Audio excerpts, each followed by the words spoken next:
Hello students, कैसे हो सब? बहुत बढ़िया हो? मैं भी बहुत बढ़िया हूँ। बच्चों, बहुत दिनों बाद एक नया वीडियो फिर से आपके सामने हाजिर है। बहुत सारी छुट्टियां हो गई हैं, आई नो। और ये दिवाली की वजह से और कुछ फेस्टिवल्स थे, उसकी वजह से इधर उधर आना जाना, घूमना फिरना, तो उसकी वजह से इतनी छुट्टियां हो गई हैं। बट अब सारी छुट्टियां खत्म, now back to the studies. बच्चों, आई होप कि आपने भी पूरी जो छुट्टियां हैं उनको पूरा एंजॉय किया होगा। मैंने भी एंजॉय किया है। और अब सारी छुट्टियां खत्म हो गई, स्कूल फिर से ओपन हो गए हैं और एग्जाम्स भी आने वाले हैं। बहुत सारे स्कूल्स में नेक्स्ट मंथ में या इसी मंथ के एंड में प्री बोर्ड एग्जाम शुरू हो जाएंगे 10th क्लास के। तो उससे पहले हमें मैक्सिमम जो चैप्टर्स हैं इंपॉर्टेंट वाले, वो मैं कंप्लीट कराने की कोशिश करूंगा।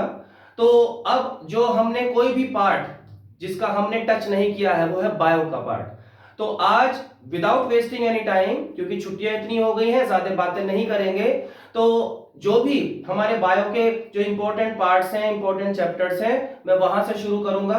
तो हमारा जो पहला जो चैप्टर है बायो का, वो है लाइफ प्रोसेसेस। तो लाइफ प्रोसेसेस शुरू करने से पहले मैं आपको बता दूं कि बोर्ड की एग्जाम की डेट शीट आ चुकी है और 15 फरवरी से आपके एग्जाम शुरू हैं। तो you have only 4 months in hands. 4 months भी नहीं मान के चलो, कि 3 मंथ्स ही मान के चलो, क्योंकि उसके बाद फिर आपके स्कूल में प्रैक्टिकल्स वगैरह होते हैं, आना जाना लगा रहता है। तो इसलिए हमारे पास सिर्फ 3 महीने हैं पढ़ाई के लिए। और ऑलमोस्ट पूरा सेशन खत्म होने को है, नवंबर स्टार्ट हो चुका है। तो अब आपके पास बहुत ज्यादा समय नहीं है, टाइम नहीं है। तो टाइम वेस्ट किए बिना अपनी पढ़ाई करते रहिए, रिवीजन करते रहिए, वीडियोस देखते रहिए, अपने स्कूल के टीचर्स का ध्यान से सुनते रहिए।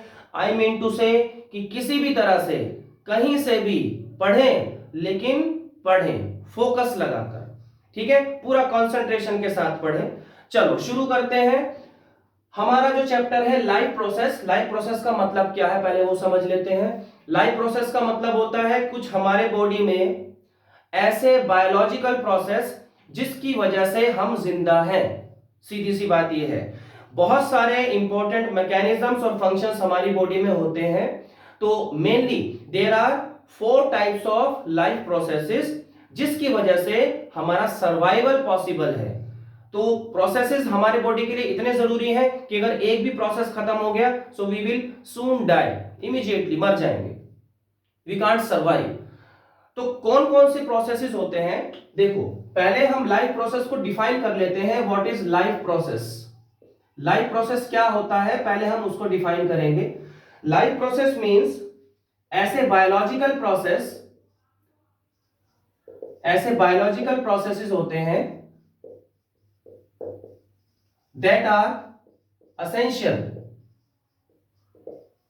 फॉर आवर सर्वाइवल, जो हमारे सर्वाइवल के लिए असेंशियल है। इंपॉर्टेंट ही नहीं, असेंशियल है। इनके बिना काम नहीं चलेगा। Now there are mainly 4 types of biological processes that we will study. ये जो लाइफ प्रोसेसेस हैं, ये कितने टाइप के होते हैं? हम 4 टाइप्स के पढ़ेंगे। जैसे पहला है nutrition. Second is respiration. Step by step हम सबके बारे में पढ़ेंगे। Third one is transportation.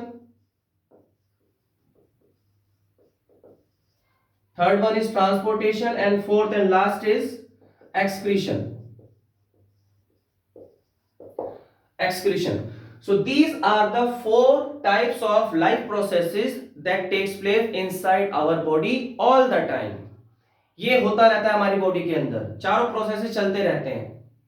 ठीक है, अब इन चारों प्रोसेसेस को हम स्टेप बाय स्टेप पढ़ेंगे। ये चारों प्रोसेसेस हर एक ऑर्गेनिजम्स में होगा, जो भी लिविंग ऑर्गेनिज्म है, चाहे वो छोटा सा माइक्रो ऑर्गेनिज्म हो, चाहे वो बहुत बड़ा एनिमल हो, सभी के अंदर ये प्रोसेसेस चलते हैं। ग्रीन प्लांट्स के अंदर भी, प्लांट्स के अंदर या एनिमल्स के अंदर या बैक्टीरिया, वायरस, सभी के अंदर ये प्रोसेसेस होते हैं। अब किस तरह से होते हैं, that we will study. Now first we will talk about nutrition. अब पूरा डिटेल में हम पढ़ेंगे न्यूट्रिशन क्या होता है, उसके बाद रेस्पिरेशन, फिर ट्रांसपोर्टेशन। लेंथी चैप्टर है, ठीक है, और काफी वेटेज है इस चैप्टर का। तो चलो, पहला है न्यूट्रिशन। न्यूट्रिशन क्या होता है, जूनियर क्लासेस में भी आपने पढ़ा होगा। Nutrition is the mode of taking food inside and its utilization for the production of energy. Nutrition क्या होता है कि जो भी हम खाना खाते हैं वो किस तरह से अंदर यूटिलाइज होता है, ठीक है, डाइजेशन के बाद वो किस तरह से हमारी बॉडी में डिस्ट्रीब्यूट होगा, क्या होगा, वो सब न्यूट्रिशन के अंदर आता है, राइट। तो क्या होगा, nutrition is what, it is the mode of taking food and its utilization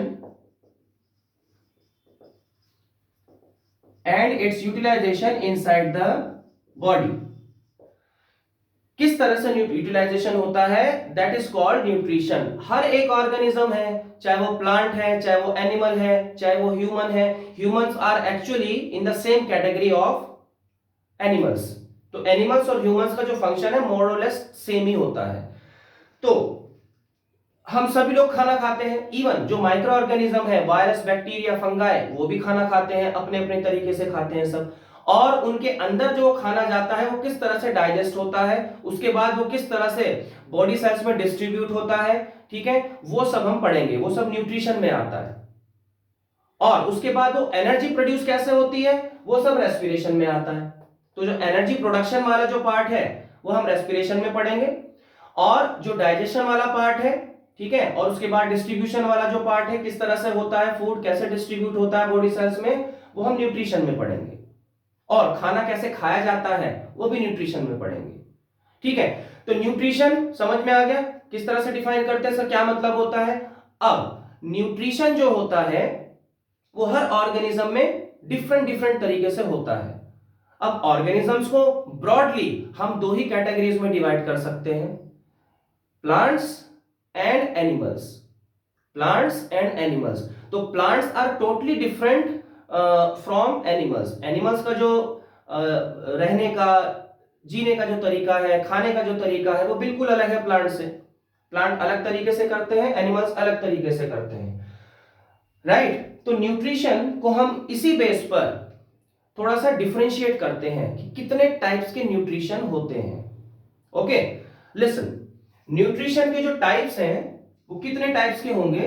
mainly we have classified nutrition mainly into two types, one is autotroph and second is heterotroph। ये भी junior classes में पढ़ा होगा, तो हम यहां पर थोड़ा डिटेल में पढ़ेंगे। सी, न्यूट्रिशन का जो पहला पार्ट है वो है autotroph, means autotrophic nutrition, and next is heterotrophic nutrition. Clear है, ओके। ना, ऑटो का मतलब क्या होता है, ऑटो का मतलब वो वाला ऑटो नहीं जो करके जाते हो, घूमने जाते हो। ऑटो का मतलब क्या है, सेल्फ, जो खुद से होता है, अपने आप जो काम होता है, बोलते हैं ना ऑटोमेटिक है। तो ऑटो का मतलब सेल्फ। ट्रॉपिक का मतलब क्या है, इसको समझो कि एक तरह से न्यूट्रिशन ही समझो, ठीक है। तो ऑटोट्रॉफिक का मतलब जो अपना खाना सेल्फ खुद ही बना ले, उसे बोलेंगे ऑटोट्रॉफिक। हेट्रो का मतलब क्या है, यहां पर हेट्रो का मतलब एंड ऑटो का मतलब है सेल्फ, और यहां पर हेट्रो का मतलब है अदर। हेट्रो का मतलब होता है अदर, ये डिफरेंट। तो हेट्रो अदर, ऑटो सेल्फ, मतलब जो दूसरे के ऊपर डिपेंड करेगा, अदर मतलब दूसरा, दूसरे से अपना खाना लेगा, न्यूट्रिशन लेगा, उसे बोलेंगे हेट्रोट्रॉफिक। ऑटोट्रॉफिक क्या है, जो अपना खाना खुद बनाएगा, ठीक है, जो अपना खाना खुद बनाएगा उसे हम बोलते हैं ऑटोट्रॉफिक। अब अपना खाना खुद कैसे, क्या जो हम किचन में हम भी खाना खुद ही बनाते हैं, जो भी हम बनाते हैं किचन में वो भी खुद ही बनाते हैं, तो क्या वो ऑटोट्रॉफिक होगा, नहीं। हम खुद क्या बनाते हैं, हम वो खाना बनाते नहीं है, हम तो कुक करते हैं। कुकिंग में एंड सिंथेसाइजिंग द फूड, इन दोनों में अंतर होता है, डिफरेंस है। कुकिंग का मतलब क्या, कि जो रॉ फूड हमें मिल रहा है उसे सिर्फ हम कुक कर रहे हैं, ठीक है, उसको टेस्टी बनाने के लिए, डाइजेस्टिव बनाने के लिए सिर्फ उसे हम कुक कर रहे हैं, पका रहे हैं, दैट इज कॉल्ड कुकिंग। तो किचन में हम कुकिंग करते हैं, खाने को सिंथेसाइज नहीं करते। अब जो भी खाना हम खाते हैं, ठीक है, वेज या नॉन वेज जो भी है, तो हम खुद बना नहीं सकते ना। जो भी गाजर है, जो भी टमाटर है, जो भी बैंगन है, जो भी गोभी है, जो भी सब्जी है, दाल है, कुछ भी है, उसको हम क्या रॉ फॉर्म में जैसा होता है क्या वो बना सकते हैं क्या? नहीं बना सकते ना। हम मार्केट से खरीद के लाते हैं और क्या होता है उसको कुक करते हैं, बस इतना हम कर सकते हैं, उसको बना नहीं सकते। वो कहां बनता है? फील्ड्स में, खेतों में बनता है, वो भी नेचुरली उगता है, ग्रो करता है, तो उसमें हमने कुछ नहीं किया, ठीक है। तो इसलिए we are only cooking the food inside the kitchen, तो वी आर नॉट ऑटोट्रॉफ्स। हाँ, green plants are autotrophs. Green plants अपना खाना खुद बना सकते हैं और बनाते भी हैं, that's why they are called autotrophs. अब वही हम पढ़ेंगे, ऑटोट्रॉफ और हेटरोट्रॉफ दोनों में डिफरेंसेस क्या है, और दोनों का वन बाय वन हम पूरा डिस्क्रिप्शन पढ़ेंगे। चलो आगे देखते हैं। यहां पर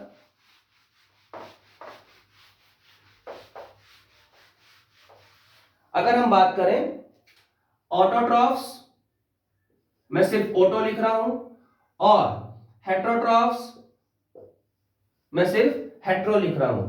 इन दोनों में बेसिक दो डिफरेंसेस हैं, एग्जाम में दो ही पूछे जाते हैं, तीसरा अगर आ गया तो खुद बनाकर लिख सकते हो भाई, कोई इतनी बड़ी बात नहीं है। तो ऑटोट्रॉफ्स क्या होता है, शॉर्ट में लिखते हैं मेक देयर ऑन फूड, ये अपना खाना खुद बना सकते हैं। हेटरोट्रॉफ्स क्या होते हैं, cannot make there on food, अपना खाना खुद नहीं बना सकते। पहला डिफरेंस तो यही हो गया दोनों में। Second, take the help of light for synthesizing, synthesizing मतलब बनाना, सिंथेसाइजिंग द फूड, खाना बनाने के लिए लाइट की हेल्प लेते हैं। विदाउट लाइट मतलब sunlight they cannot make their food. अब इसमें ऐसा कुछ नहीं होता, हेटरोट्रॉफ में they don't take help of light, इनको लाइट से कोई लेना देना नहीं है। शेर अगर किसी का शिकार करेगा तो चाहे वो दिन हो चाहे रात हो, लाइट आ रही हो चाहे ना आ रही हो, उसे कोई मतलब नहीं है, वो तो हिरण को खा जाएगा, ठीक है ना। तो these are the two basic differences. वैसे तो और भी बहुत सारे होते हैं, इनको ऑटोट्रॉफ्स में वाटर भी चाहिए और CO2 भी चाहिए, बहुत सारी चीजें हैं, लेकिन ये दो डिफरेंसेस हैं। अगर थर्ड डिफरेंस भी पूछ लिया जाए तो उसमें यह भी हो सकता है कि वो पिगमेंट का यूज करते हैं, जिसको हम क्लोरोफिल बोलते हैं। इसमें कोई पिगमेंट का यूज नहीं होता, ठीक है, लिख सकते हो थर्ड में। थर्ड डिफरेंस क्या आ जाएगा, they use green pigment called chlorophyll, they cannot or they don't use green pigment any pigment, इनके पास कोई पिगमेंट वगैरह नहीं होता, ठीक है। तो these are the two main differences between autotrophs and heterotrophs। अब यहां पर हम क्या करेंगे, अब हम पढ़ेंगे ऑटोट्रॉफ्स डिटेल में। अब ऑटोट्रॉफ डिटेल में पढ़ने का मतलब यह है कि ऑटोट्रॉफ्स कौन है, ग्रीन प्लांट्स हैं। वो अपना खाना कैसे बनाते हैं, फोटोसिंथेसिस से बनाते हैं। तो आई मीन कि हम फोटोसिंथेसिस पूरा डिटेल में पढ़ेंगे। सी, फोटोसिंथेसिस क्या होता है, इसकी डेफिनेशन तो सब जानते ही होंगे, पूरी रटी रटाई डेफिनेशन है, 6 क्लास से पढ़ते आ रहे हो। तो फोटोसिंथेसिस क्या है, लिखने की जरूरत है क्या, पता ही होगा क्या होता है photosynthesis. When green plants make their own food with the help of sunlight, water and CO2, this process is called photosynthesis। synthesis का मतलब बनाना, मेकिंग, फोटो का मतलब लाइट, फोटो का मतलब लाइट होता है, सिंथेसिस का मतलब कोई भी चीज को बनाना। तो लाइट की हेल्प से वो बना रहे हैं, क्या बना रहे हैं, अपना खाना बना रहे हैं, ठीक है। राइट। तो ये होता है फोटोसिंथेसिस। मैंने डेफिनेशन लिखी नहीं है, मैंने अभी डिक्टेट किया है। ओके, चलो अब देखो यहां पर फोटोसिंथेसिस किस तरह से होता है, अब वो पढ़ते हैं। उसके लिए मैं एक प्लांट का डायग्राम बना देता हूं। अच्छा, फोटोसिंथेसिस कहां होता है? लीफ में होता है। ठीक है, फोटोसिंथेसिस लीफ में ही होगा, ध्यान रखना, और कहीं नहीं होता। हाँ, और कहीं होता है तो वो थोड़ा बहुत स्टेम्स में हो जाता है जो ग्रीन कलर की होती है। ठीक है ना, हम बनाते हैं एक लीफ, हमने बनाया। ओके, ये लीफ है, ये स्टेम हो गई, एंड ये सॉइल हो गई, और नीचे वाटर है और रूट्स हैं। ये इस तरह से हमारा प्लांट होता है। मैंने एक ही लीफ बनाया है क्योंकि हमें लीफ से ही मतलब है, और कहीं फोटोसिंथेसिस इतना नहीं होता।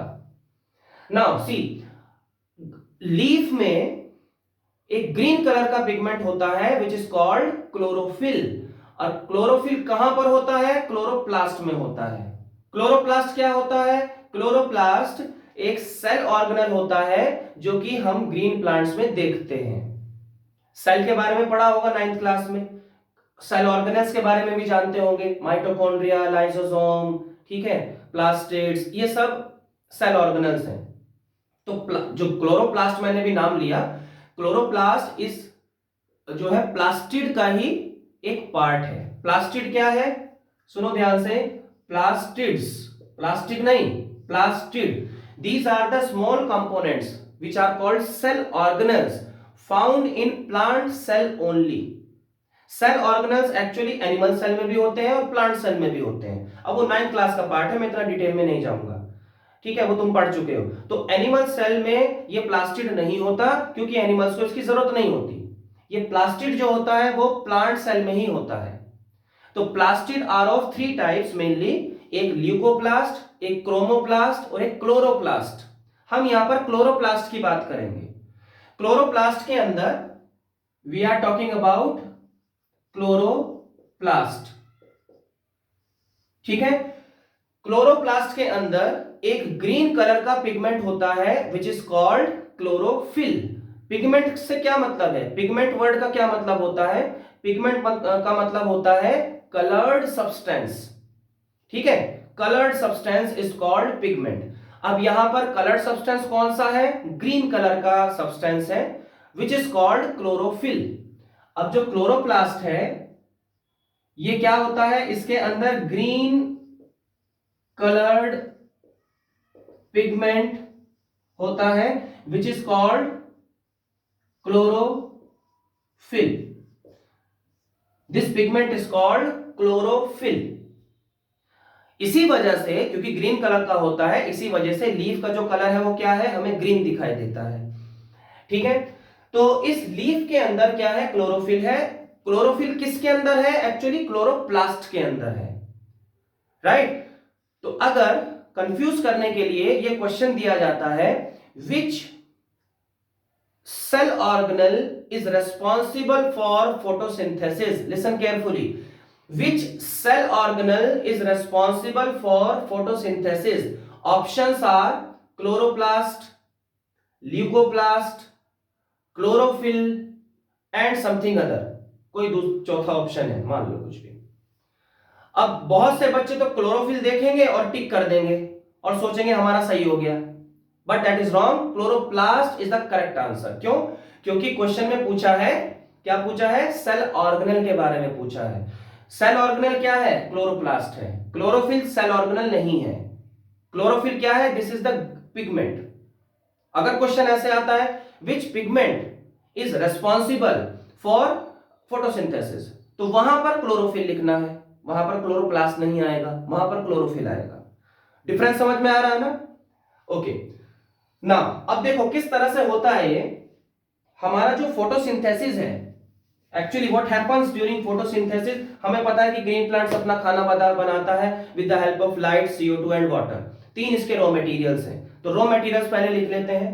फोटोसिंथेसिस के रॉ मटेरियल्स क्या होते हैं, मतलब क्या क्या जरूरी चीजें हैं इसके लिए? पहला है सनलाइट या सिर्फ लाइट लिख देते हैं, दूसरा क्या है CO2 and third one is water. ये मेन इसके इंग्रेडिएंट्स हैं, रॉ मटेरियल्स हैं ना। अच्छा, क्लोरोफिल भी लिख सकते हैं। क्लोरोफिल एक्चुअली रॉ मटेरियल नहीं है, वो तो ग्रीन लीफ के अंदर ही होता है, ऑलरेडी प्रेजेंट ही होता है, तो उसको नहीं लिखेंगे, हालांकि जरूरी वो भी होता है ना। उसमें क्या होता है, सी ग्रीन जो ग्रीन लीव्स होती हैं, पढ़ा होगा आप लोगों ने कि ग्रीन लीव्स के सरफेस के ऊपर छोटी छोटी ओपनिंग्स होती हैं, बहुत पोर्स होते हैं छोटे छोटे। These pores are called stomata. These pores are called stomata. Stomata का डायग्राम अगर हम बनाते हैं तो क्या होता है, देखो, स्मॉल पोर्स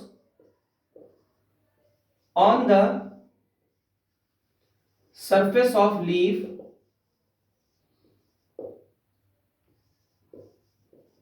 कॉल्ड स्टोमेटा। इन्हें हम स्टोमेटा बोलते हैं।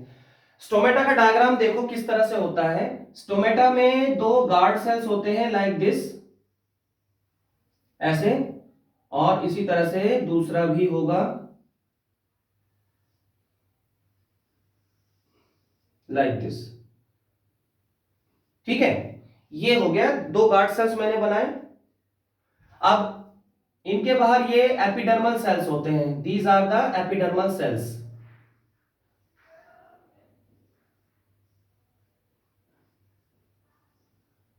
ऐसे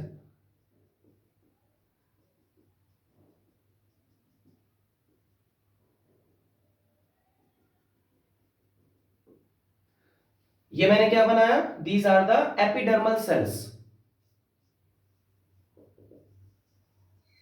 एपिडर्मल सेल्स, एपिडर्मल सेल्स का मतलब क्या है, जो आउटर मोस्ट बाउंड्री या सरफेस होता है प्लांट्स का, उसको बोलते हैं epidermis.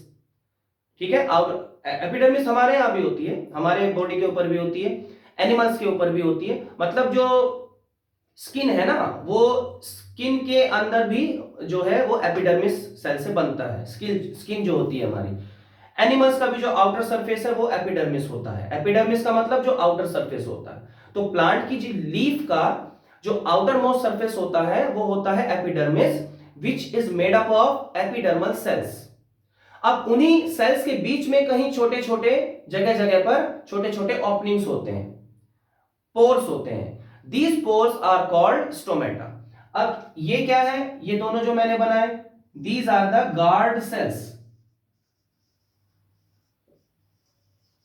These are called guard cells. Actually इनका काम ही गार्ड वाला ही होता है। गार्ड का मतलब क्या, जो गेट पर खड़े होके क्या करता है, चौकीदारी करता है ना, देखता है कौन आता जाता है, तो ये भी यही देखते हैं। गार्ड का काम क्या है, दरवाजा बंद करना और खोलना।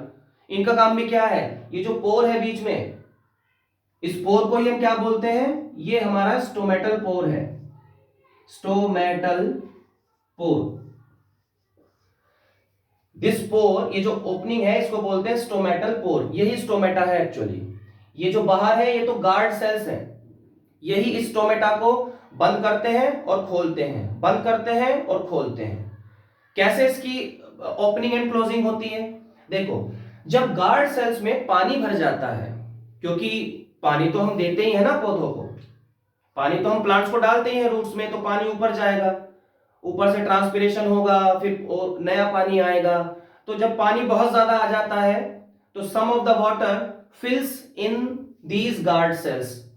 तो गार्ड सेल्स में जब पानी भर जाएगा तो वो स्वेल कर जाएंगे, उनका साइज इंक्रीज हो जाएगा, एंड दे एक्सपेंड, वो एक्सपेंड करते हैं, तो वो ऐसे फैल जाते हैं। देखो, मान लो ये बंद है, ये गार्ड सेल्स हैं, एक गार्ड सेल ये है, एक गार्ड सेल ये है, इनकी पोजीशन ये है। अब इसमें भी पानी भर गया, इसमें भी पानी भर गया, ये एक्सपैंड हो गए। ठीक है, तो एक्सपैंड होने के बाद ये इस तरह से हो जाते हैं। अब देखो ये खुल गया ना, ओपनिंग बन गई, राइट।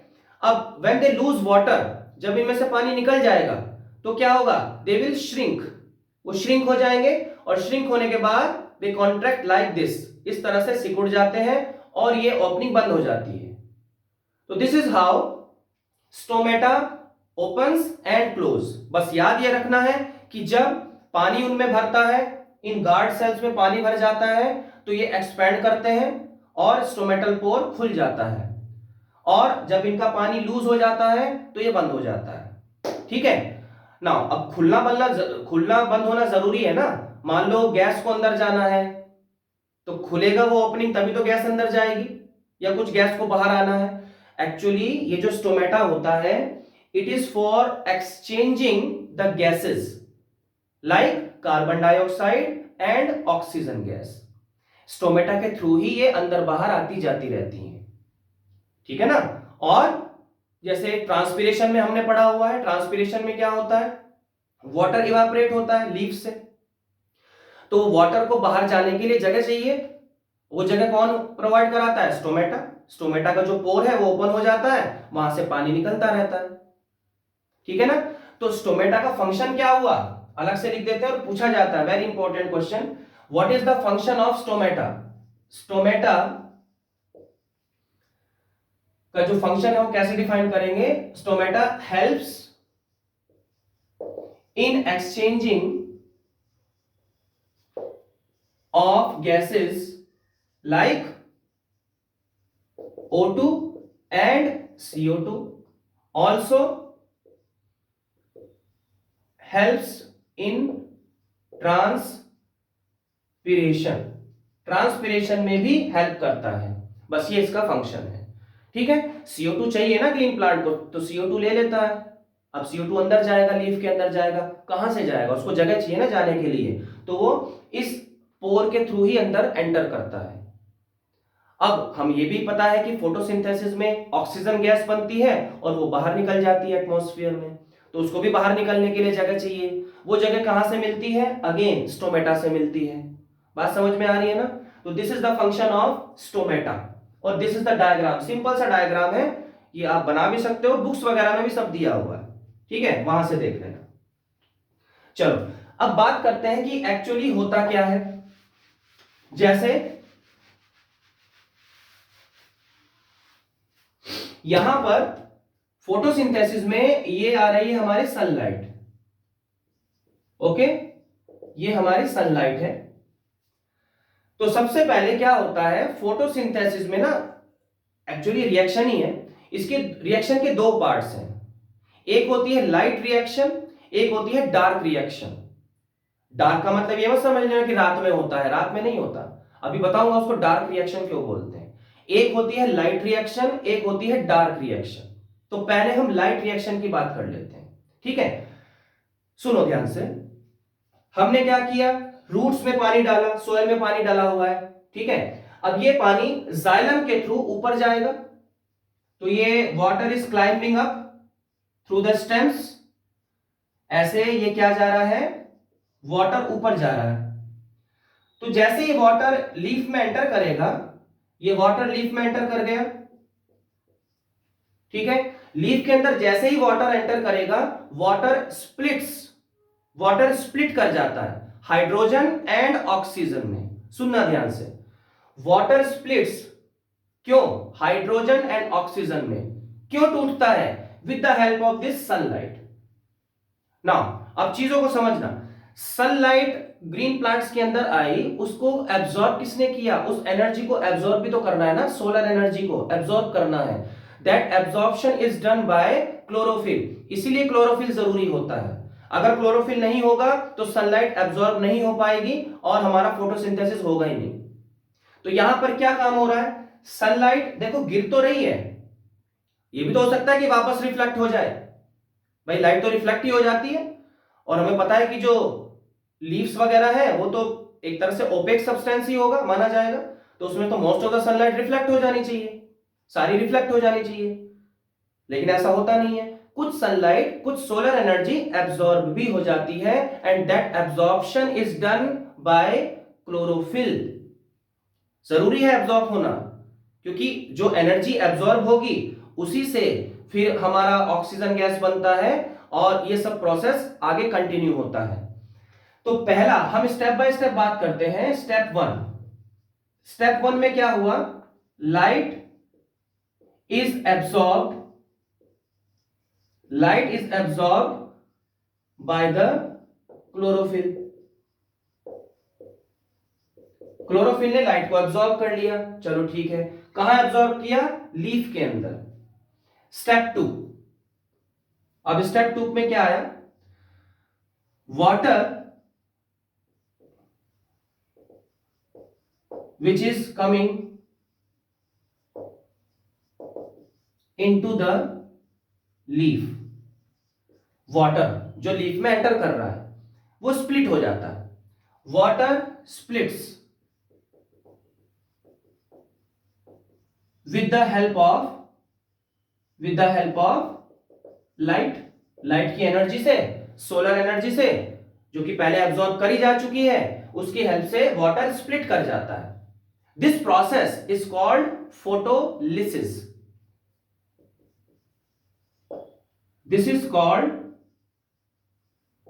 फोटोलिसिस। फोटोलिसिस का मतलब क्या है? when water splits into the leaf, when water splits inside the leaf with the help of sunlight, this process is called photolysis। ठीक है, दोनों स्टेप क्लियर हो गए। नाउ वाटर स्प्लिट हुआ, दैट मींस ये जो वाटर है हमारा और ये क्या है? ये लाइट है। तो लाइट की हेल्प से वाटर स्प्लिट हुआ। अब स्प्लिट होने के बाद दो ही चीजें बनेंगी, हाइड्रोजन एंड ऑक्सीजन। ठीक है, इसको बैलेंस कंडीशन में लिख देते हैं। तो यहां पर क्या होगा? 4 hydrogen and 1 oxygen molecule, molecular oxygen, मतलब एक ऑक्सीजन का मॉलिक्यूल ये बना। ठीक है, नाउ इसको बैलेंस करने के लिए एक्चुअल में जो होता है, बहुत ज्यादा डीप नहीं जाएंगे, लेकिन फिर भी मैं बता रहा हूं कि जैसे यहां पर हाइड्रोजन कितने थे? 4 थे ना, तो 4 हाइड्रोजन के आयंस बनते हैं एक्चुअली, और 4 इलेक्ट्रॉन्स भी निकलते हैं, 4 इलेक्ट्रॉन्स भी निकलते हैं ऐसे बैलेंस करने के लिए।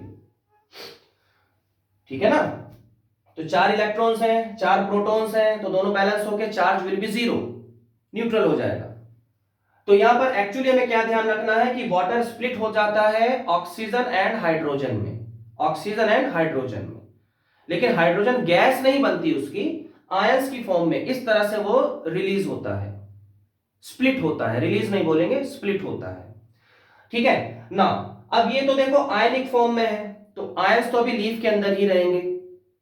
ये मॉलिक्यूलर फॉर्म में है, ये अब पूरी तरह से तैयार है लीफ से बाहर जाने के लिए।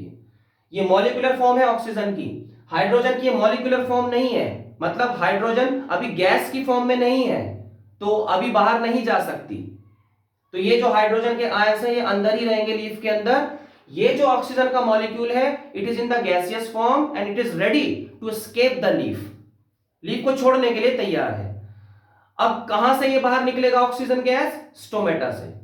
ठीक है, तो स्टोमेटल पोर से ये होकर बाहर एटमॉस्फेयर में रिलीज हो जाएगा। तो ऑक्सीजन बाहर चला गया। क्यों जाता है? क्योंकि ये वेस्ट है, प्लांट के लिए यूजलेस है, तो ये बाहर निकल जाता है, इसकी जरूरत नहीं है प्लांट को। ठीक है, ओके, तो ऑक्सीजन का प्रोडक्शन हो गया, हमें पता ही है कि फोटोसिंथेसिस से ही हमें ऑक्सीजन मिलता है, तो इस तरह से ऑक्सीजन बनता है। क्लियर हुई ये बात कि किस तरह से ग्रीन प्लांट्स के अंदर ऑक्सीजन बनता है? ऐसे बनता है। Now we are left with hydrogen ions. अब इन हाइड्रोजन का क्या होगा? Now this water is splitting with the help of light. अब इस रिएक्शन में लाइट का इन्वॉल्वमेंट है, तो that's why it is called light reaction. ये क्या है? ये लाइट रिएक्शन है,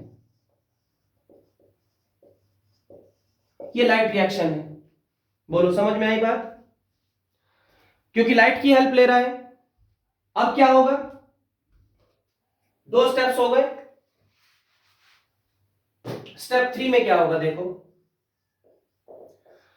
स्टेप 3 में ऑक्सीजन तो बन चुका है, अब इस लीफ के अंदर क्या बचा? हाइड्रोजन बचा हुआ है। नाउ अब CO2 भी तो लेता है ना ग्रीन प्लांट, जो लीफ होती है वहां CO2 भी एंटर करती है।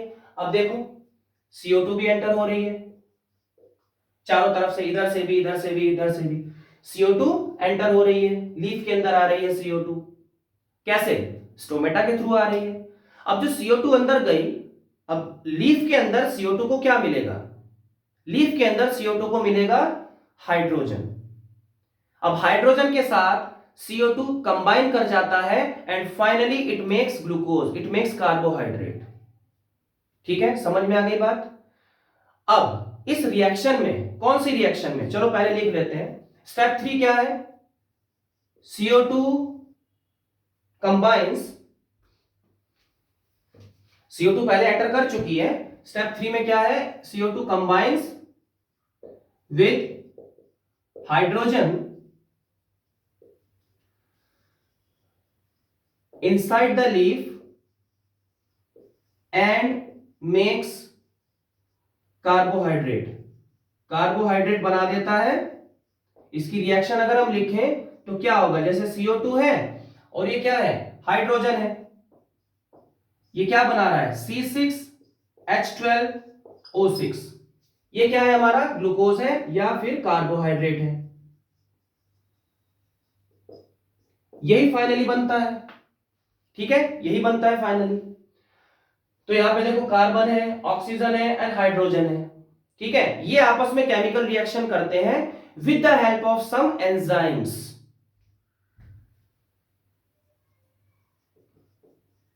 With the help of enzymes. यहां पर लाइट का कोई भी इन्वॉल्वमेंट नहीं है, यहां पर लाइट का कोई भी इन्वॉल्वमेंट नहीं हो रहा। ठीक है, क्योंकि लाइट की यहां पर जरूरत नहीं है, कुछ एंजाइम्स इसमें हेल्प करते हैं रिएक्शन को कराने में। That's why it is called dark reaction. अब डार्क से मैं फिर बोल रहा हूं, कंफ्यूज मत हो जाना। डार्क से मतलब ये नहीं कि अंधेरा हो गया या लाइट की जरूरत नहीं होती। यहां पे लाइट की जरूरत बिल्कुल इनिशियल स्टेज में होती है, स्टेप 1 में, स्टेप 2 में, कि लाइट एंटर करेगी तभी तो वाटर स्प्लिट होगा ना। वाटर स्प्लिट लाइट की हेल्प से ही होता है। तो वाटर स्प्लिट नहीं होगा तो हाइड्रोजन कैसे बनेगा? हाइड्रोजन कहां से आएगा? और हाइड्रोजन नहीं आएगा तो CO2 ग्लूकोज कैसे बनाएगा? कार्बोहाइड्रेट कैसे बनाएगा? तो लाइट की तो अपनी जरूरत है। इसे डार्क रिएक्शन क्यों बोल रहे हैं? क्योंकि यहां पर इस पर्टिकुलर स्टेप में लाइट की जरूरत नहीं है, इसमें एंजाइम्स की जरूरत पड़ती है। That's why it is called dark reaction. That's it. ठीक है, तो एंजाइम्स की हेल्प से ये हमारा कार्बोहाइड्रेट बन गया। This is the final product which is used as food. इसी को फूड बोलते हैं। अब ये जो एक्सेस फूड ये बनता रहता है ड्यूरिंग डे टाइम। अब लगातार बन रहा है, लगातार प्लांट्स इसको यूज भी कर रहे हैं, लेकिन जो यूज नहीं हो पाता, जो एक्स्ट्रा अमाउंट में लीफ में बच जाता है, that is stored inside the leaf in the form of starch. ठीक है, तो यहां पर हम लिख लेते हैं, बस इतने ही 3 स्टेप्स काफी हैं फोटोसिंथेसिस में।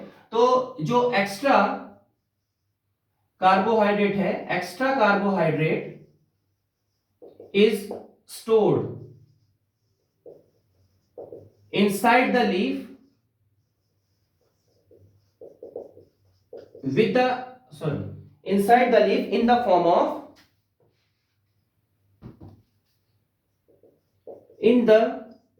form of starch.